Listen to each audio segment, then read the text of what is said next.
Hi guys, it's your National Cherry Queen here to read Ruff and his friends go to the Cherry Festival. So, this is a story about Ruff and his friends. Ruff is a brown and white furry-faced dog with a big happy smile. It's possible that he's part Basset Hound. Ruff lives in a friendly neighborhood and has his very own brand new doghouse. Before moving to this new house, he lived in a cage at the Humane Society, patiently waiting for someone to adopt him. One day, a family came in, saw him, and asked if they could take him out of his cage to get to know him better. When he saw the family's two young kids, he wagged his tail enthusiastically and jumped up to greet them with a friendly salute that sounded a lot like Ruff. That was all it took. They liked him immediately and decided to take him home with them and name him Ruff. After a thorough inspection of his new home, he decided to check out his new neighborhood. He wandered through some nearby backyards, and it wasn't long before he met some other dogs. The first dog Ruff met was hilarious, a bright red Irish setter with a mischievous eye. He was chewing on a blue rubber ball he had just taken from the porch next door. He explained that he liked collecting such things and invited Ruff to stretch out on an old, soft doormat he had found earlier in the day on a different porch. At the next house was a dachshund who looked for all the world like a giant sausage. When he walked, his belly scraped the ground. You could tell he hadn't missed any meals. He was called Fritz.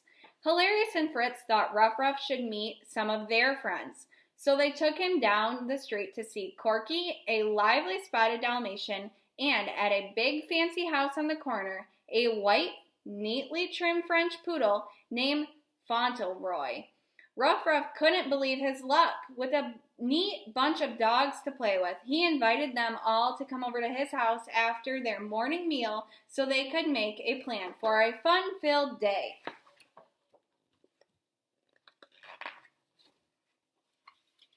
When Ruff returned to his house, he found a big dish of his favorite dog food waiting for him.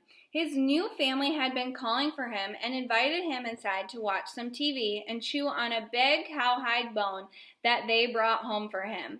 A major improvement from his last home. He was one happy dog. The next morning after breakfast, all of his new friends arrived. Hilarious brought along a special treat, a bag of freshly baked muffins he found in the neighbor's picnic basket. That put them all in a good mood for discussing their plans for the day. Fritz reminded the group that there were lots of squirrels that needed to be chasing. Fauntleroy suggested that they could always find some cats to terrify. Corky announced that they had all been chosen to ride on the fire truck in the National Cherry Festival parade, and that maybe they could all come downtown to watch. That sounded perfect. Unfortunately, Fauntleroy had a hair trimming appointment later that afternoon and couldn't join the others at the parade.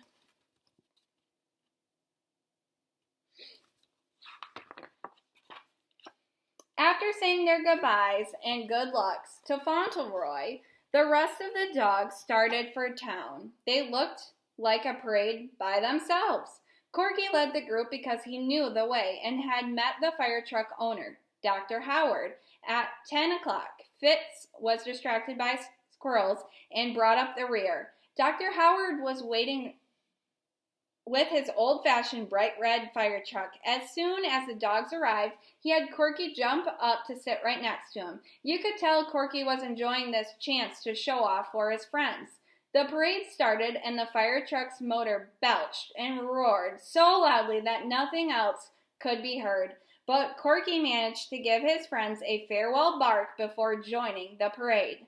The rest of the dogs found a good opening on the curb where they waited anxiously. Hilarious was the first to see the parade coming. One float had a bunch of kids dancing and singing. Another had dogs dressed in costumes and jumping through hoops. But Ruff's favorite were the high school bands, marching and playing lively music. There were even baton twirlers.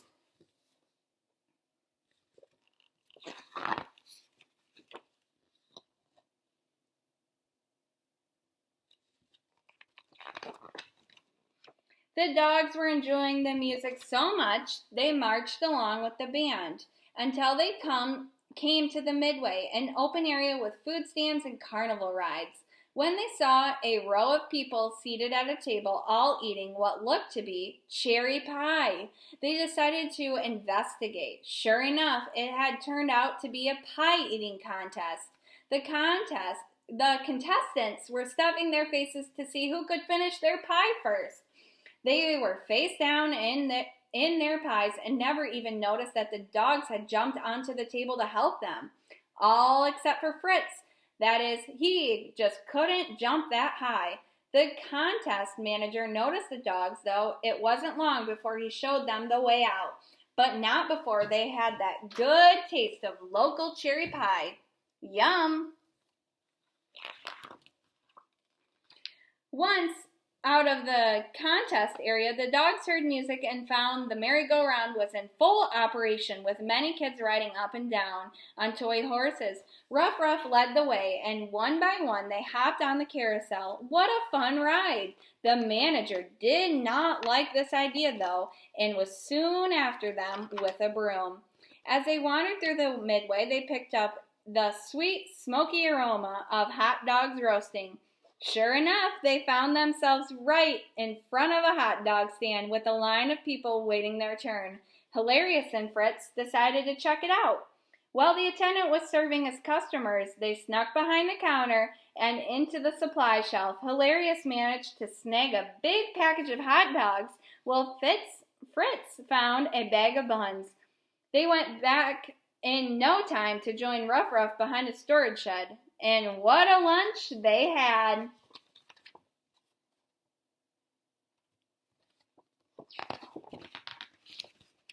After their big lunch, they were all enjoying a little nap when all of a sudden the roar of jet planes startled them awake. Sure enough, they could see groups of planes crisscrossing the sky.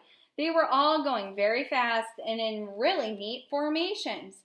They would disappear into the distance and then suddenly, out of nowhere, reappear directly overhead. The noise was scary, but what a performance!